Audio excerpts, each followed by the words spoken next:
जय हिंद, जय भारत।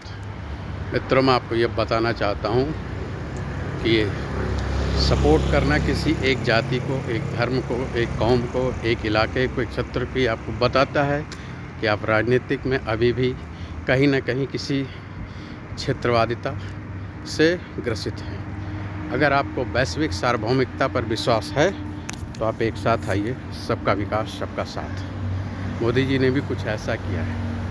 अभी हम लोग हाल ही में यूजीसी पर बात कर रहे थे।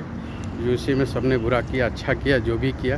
यहाँ पर बैठे लोग जो भी हैं वो कहीं ना कहीं संकीर्ण मानसिकता के पोषक हैं। क्या समझे?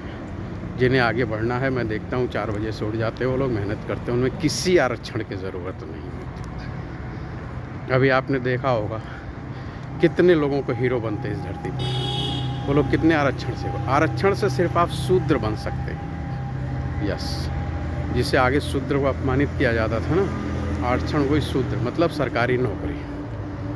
सिर्फ सरकारी नौकरी पाने में आरक्षण आपको मिल जाए और आप ही लोग किस तरह से कर दे। तो आरक्षण का लाभ अगर आप नहीं भी लेंगे तो आप जनरल हैं, सामान्य में आपको अच्छी तरह से इसका लाभ मिलेगा।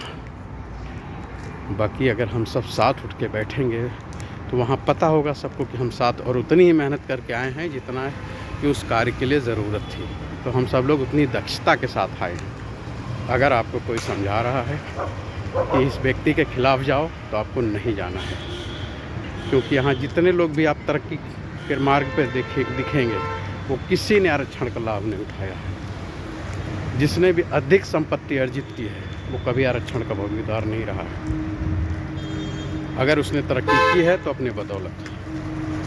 हाँ, जो हमारे भूखे भाई हैं जिनको भोजन नहीं मिल रहा, उनके भोजन का इंतजाम होना चाहिए, वो करते हैं। पढ़ने के लिए स्कूलों में शिक्षा मुफ्त होनी चाहिए हर वर्ग की। यस, बाकी हम लोग टैक्स दे रहे हैं, वहाँ से होना चाहिए, मिलता है। मैं देखता हूँ कि प्राइवेट स्कूलों में 10,000 रुपये मंथली फीस देने वाले बच्चे के माँ बाप भी आरक्षण का लाभ उठाने के लिए बच्चे से फॉर्म भरवाते हैं।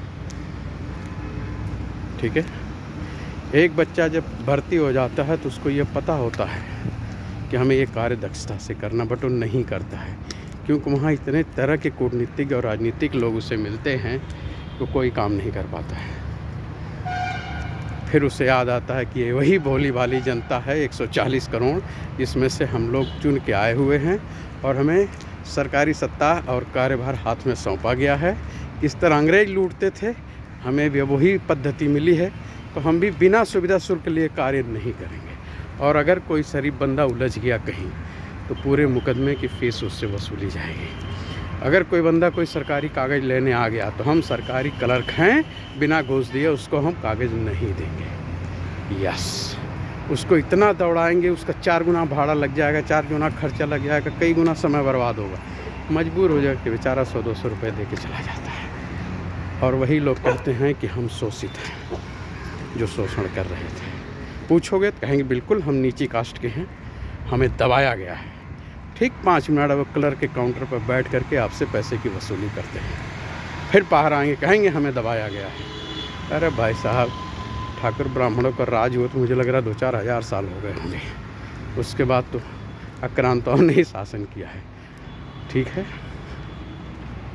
व्यर्थ की बातों में ना उलझें। जब भी आप खोदेंगे तो मिट्टी मिलेगी, मिट्टी के अंदर दफन कुछ रेत मिलेगी और कुछ अवशेष मिलेंगे, वो आपके किसी काम नहीं होंगे। आप सामने आइए, आगे बढ़िए और पूरे विश्व में अग्रणी बनकर आगे आइए। जो भी लोग आगे बढ़े हैं, कोई आरक्षण से आगे नहीं बढ़ा। ठीक है, इसलिए नेताओं की चटपटी बातों को किनारे करिए और अपने समाज को सुदृढ़ बनाइए। जय हिंद, जय भारत।